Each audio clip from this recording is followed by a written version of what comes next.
Tara, kain tayo mga lods. Ito yung ginawa kong salad, sarili kong version at saka yung Vietnamese roll. Yan, pinaghalo-halong gulay lang yan. Carrots, cucumber, tapos yung lettuce, at yung beetroot, macaroni pasta. Yan. Tapos ginawa ko lang din ito yung Vietnamese roll. Yan.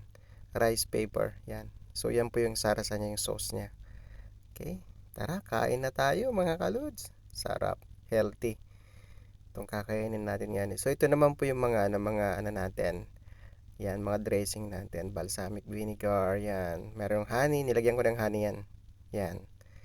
So yan po ang kakainin natin for today's merienda.